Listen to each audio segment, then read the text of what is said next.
ଆଉ ତାକୁ ପଟେଇବା ପାଇଁ ଆମେ ଗୋଟାଏ ଗୀତ ବୋଲୁଥିଲେ, ତୁ ଅଧା ଗାଉଥିଲୁ ଆଉ ମୁଁ ଅଧା ଗାଉଥିଲି। ସେ ଗୀତଟା କଣ ତୁ ଭୁଲି ଯାଇଛୁ? ଭୁଲି ଯାଇଛୁ ଯଦି ମୁଁ ତୋର ମନେ ପକେଇ ଦଉଛି। ହାଏଲୋ ମୋର ଫୁଲେଇ ରାଣୀ, ନୂଆ ହରିଣୀ, ଆଖି ତୋର ଲାଞ୍ଜି ଟଣା। ଯୋଉ ଦିନ ତତେ 18 ପୁରିବ କିଣିଦେବି ନାକ ବୁଣା। ଭୁଲି ଯାଇଛୁ ତୁ ନା? ଏଇ ଗୀତଟାକୁ ବୋଲି ତୁ ମୋ ଗର୍ଲଫ୍ରେଣ୍ଡକୁ ନିଜର କରିଦେଇଛୁ। ଆରେ ନା, ମୁଁ ତାକୁ ନିଜର କରିନି, ବରଂ ସିଏ ତତେ ଛାଡିକି ମୋ ପାଖକୁ ଚାଲି ଆସିଛି। କଣ ପାଇଁ ତ ମତେ ଛାଡିକି ତୋ ପାଖକୁ ପଳେଇଲା? ଆରେ କୋଉଥିରେ ଅଭାବ କରିଥିଲି ମୁଁ ତାକୁ? ଟଙ୍କା ପଇସା ଖାଇବା ପିଇବା କୋଉଥିରେ ଅଭାବ କରିଥିଲି ମୁଁ ତାକୁ? ଆରେ ମୋ ପାଖେ ତ ସେ ଗୋଟେ ରାଣୀ ଭଳିଆ ରହିଥିଲା। ହେଲେ ତୁ ଯାହା କଲୁ କିଛି ଠିକ କଲୁ। ଆରେ ଟଙ୍କା ପଇସା ଖାଇବା ପିଇବା ଦେଲେ ଗୋଟେ ଝିଅ ଶାନ୍ତିରେ ରହେନି। ସେ ମୋ ପାଖକୁ କଣ ପାଇଁ ଚାଲି ଆସିଛି ସେ କଥା କଣ ତୁ ଜାଣିନୁ? କଣ ପାଇଁ ଚାଲିଗଲା? ଆରେ କେତେ ଦିନ ତୋ ପାଖରେ ସେ ଯନ୍ତ୍ରଣା ସହିକି ପଡି ରହିଥାନ୍ତା। ଯନ୍ତ୍ରଣା? ମନେ ପକା, ଖାଇବା ପିଇବାକୁ ସିନା ଦଉଥିଲୁ, ହେଲେ ପ୍ରତ୍ୟେକ ଦିନ ରାତିରେ ସେ ଯୋଉ ଯନ୍ତ୍ରଣା ପାଉଥିଲା ତୋ ପାଖରେ, ସେଇଥିପାଇଁ ଛାଡିକି ସେ ମୋ ପାଖକୁ ଚାଲି ଆସିଛି। କୋଉ ଯନ୍ତ୍ରଣା? ମୁଁ ତ ଏମିତି କିଛି ଯନ୍ତ୍ରଣା ତାକୁ ଦେଇନି ଯୋଉଥିପାଇଁ ସେ ମତେ ଛାଡିକି ତୋ ପାଖକୁ ପଳେଇଗଲା।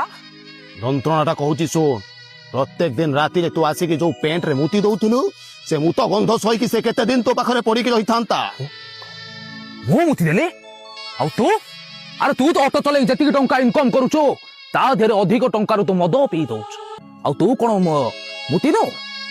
ଆରେ ଛୋଟବେଳେ ତୁ କେତେ ପ୍ୟାଣ୍ଟରେ ମୁତି ଦଉଥିଲୁ ତାର ହିସାବଟା କେବଳ ମତେ ଜଣା, ଏଇ ଆଶୁତୋଷ ମହାପାତ୍ରକୁ ଜଣା। ଆରେ ଶୁଣ, ମୁଁ ମୁତୁଛି ସତ, ହେଲେ ସେ କଥାଟା ଗୀତା ଜାଣି ପାରୁନି। ହେଲେ କେମିତି?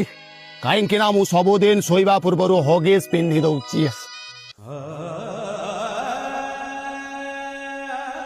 ବାଃ ସାଙ୍ଗ ବାଃ।